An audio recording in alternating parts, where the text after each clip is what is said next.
여러분은 올리브 오일 고를 때 어떤 걸 보고 고르시나요? 요즘 많은 분들께서 건강이나 다이어트를 위해 올리브 오일 많이 드시죠. 아침 공복에 한 스푼 드시기도 하고, 샐러드나 각종 요리에 넣어 먹기도 하고, 심지어 아이스크림에 뿌려 먹기도 하더라고요. 저희 어머니께서도 올리브 오일에 레몬즙 살짝 섞어서 아침에 한 스푼 드시기도 하는데요. 올리브 오일을 드시는 분들이 요즘 워낙 많다 보니까 올리브 오일 고를 때 엑스트라 버진이 좋다라는 건 많이들 알고 계시더라고요. 저도 얼마 전까지는 그냥 엑스트라 버진이라고만 써져 있고 가격만 괜찮으면 별다른 고민 없이 구매해서 사용하곤 했는데요. 그런데 똑같은 엑스트라 버진이라도 마트에 가보면 종류가 너무 많고 제품마다 가격도 천차만별이라서 어떤 제품이 진짜 좋은 건지 실제로 품질의 차이가 있는 건지 그런 건 잘 모르겠더라고요. 그래서 오늘은 시중에 판매하는 수많은 올리브 오일들 가운데 도대체 무엇을 사야 할지 그리고 어떤 게 진짜 좋은 올리브 오일인지 헷갈리셨던 분들을 위해서 좋은 올리브 오일 고르는 기준 5가지를 알려드리려고 합니다. 짜질구리한 내용 없이 딱 필요한 내용만 추려서 정리했으니 끝까지 시청해주시면 감사하겠습니다. 좋은 올리브 오일 고르는 기준 첫 번째, 엑스트라 버진이라고 쓰여 있는지 확인하자. 이건 서두에 얘기했듯이 많은 분들이 알고 계신 내용이긴 한데요. 그런데 엑스트라 버진이라고 적힌 게 왜 좋은지에 대해서는 모르시는 분들도 계시더라고요. 간단하게 설명드리면 우리 보통 소고기에도 원풀, 투풀 이런 등급이 있듯이 올리브 오일에도 등급이 있습니다. 올리브 오일은 크게 엑스트라 버진,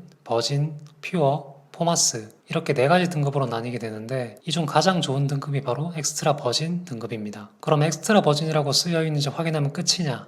아니겠죠? 자, 그래서 봐야 할 두 번째 기준 바로 산도입니다. 올리브 오일의 등급을 나누는 기준이 바로 이 산도인데요. 산도라는 건 쉽게 얘기해 올리브 오일이 얼마나 신선한지를 나타내는 수치라고 보시면 됩니다. 산도가 낮으면 낮을수록 품질이 좋은 올리브 오일이라고 할 수 있는 거죠. 엑스트라 버진은 산도가 0.8 이하의 제품들만 받을 수 있는 등급입니다. 그래서 시중에 엑스트라 버진이라고 써져 있으면 그 제품들은 전부 산도가 0.8 이하라는 얘기죠. 그런데 이건 최소한의 기준치이기 때문에 똑같은 엑스트라 버진이라 할지라도 어떤 제품은 산도가 0.7, 어떤 제품은 산도가 0.3 이렇게 산도가 제품마다 다 다를 수 있습니다. 만약 가격이 같고 용량도 똑같은 두 개의 제품이 있다면 아무래도 산도가 더 낮은 걸 고르는 게 좋겠죠? 그런데 마트에 가보면 제품의 산도가 표기되어 있지 않은 제품들도 많거든요. 그래서 저는 보통 인터넷에 있는 제품 상세 페이지에서 산도를 확인하고 구매하는 편입니다. 그리고 만약 올리브 오일을 요리할 때뿐만 아니라 생으로 그냥 드신다면 산도를 꼭 확인하시고 산도가 0.3 이하 정도 되는 제품으로 드시는 걸 추천드립니다.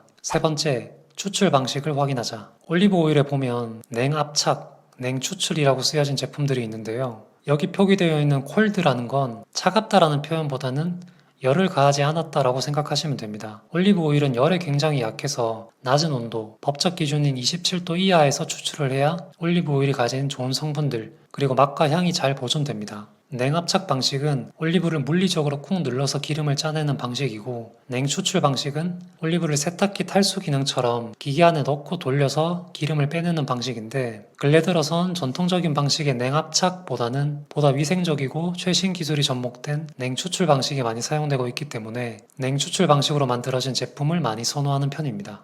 네 번째, 용기를 확인하자. 올리브 오일은 열뿐만 아니라 빛과 산소에도 영향을 많이 받습니다. 햇빛이나 밝은 조명에 오랜 시간 노출되거나 제품을 너무 오랜 기간 사용할 경우 산패가 많이 일어나게 되는데요. 그래서 투명한 용기보다는 색깔이 짙고 어두운 것, 플라스틱보다는 유리병에 담긴 제품을 고르시는 게 좋고, 오랜 기간 두고 먹는 것보다 1개월에서 3개월 사이에 다 소비할 수 있는 양으로 구입해 드시는 게 좋습니다. 그리고 마지막 5번째, 내 입맛에 맞는 걸 먹자. 올리브 오일은 와인처럼 여러 나라, 여러 지역에서 생산되고 품종도 너무 다양하기 때문에 어떤 제품이 제일 맛있고 좋다라고 얘기하기가 어렵습니다. 사람마다 입맛도 다르고 취향도 다르기에 앞서 말한 기준들에 적합한 올리브 오일을 찾으셨다면 그 중에서 내가 먹어보고 내 입맛에 가장 맞는 걸 드시면 될 것 같습니다. 여기까지 시청해주신 분들이 계시다면 이런 생각이 드실 수 있는데요. 그럼 너는 어떤 걸 먹냐? 혹시나 궁금하신 분들을 위해 짧게 소개드리자면 저는 이 제품 오로바일레 나르베키나 엑스트라 버진 올리브 오일을 먹습니다. 오로바일레는 2023년 월드 베스트 올리브 오일 대회에서 최고의 올리브 오일 농장으로 선정된 곳이기도 하고 국제 올리브 오일 품평회에서도 수년간 꾸준히 수상을 한 곳입니다. 올리브는 수확하자마자 사실 산패가 시작돼서 수확 후에 최대한 빠른 시간 안에 착유를 끝내는 게 중요한데요. 일반적인 제품들은 수확 후 8시간에서 10시간 이내에 기름을 추출한다면 이 제품은 수확한 지 2시간 안에 착유를 끊는 제품이고, 추출 방식도 당연히 냉추출 방식에 추출 온도 또한 법적 기준인 27도보다 더 낮은 18도에서 20도의 추출을 하기 때문에 훨씬 더 신선하고 맛과 향이 잘 보존되어 있다고 할 수 있습니다. 그래서 이 제품은 최저 산도가 무려 0.09인데요. 이 정도면 정말 정말 낮은 산도라고 할 수 있습니다. 그리고 향을 한번 맡아보면 기름 냄새가 전혀 안 나고 약간 과일향 같은 사과향 같은 향이 나고요. 평소에 저는 생으로 올리브 오일을 먹기도 하는데 그냥 먹어도 전혀 느끼한 느낌 없이 아주 잘 넘어갑니다. 먹고 나면 끝에 약간 칼칼 매콤한 느낌이 드는데 이건 올리브 오일에 있는 폴리페놀이라는 성분 때문에 그런 거니까 혹시나 이 제품을 드신다면 당황하지 마시고 오히려 좋은 올리브 오일이구나 라고 생각하시면 좋을 것 같습니다.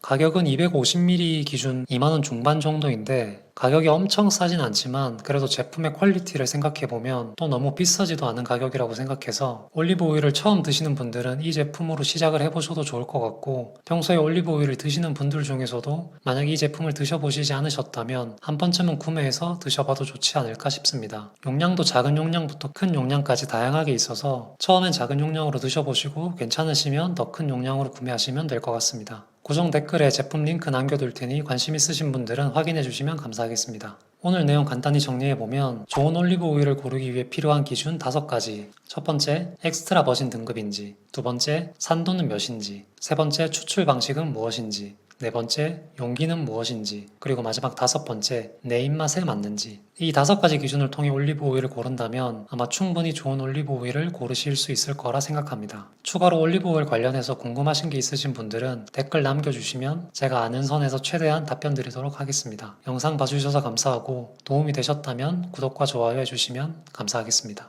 이상입니다.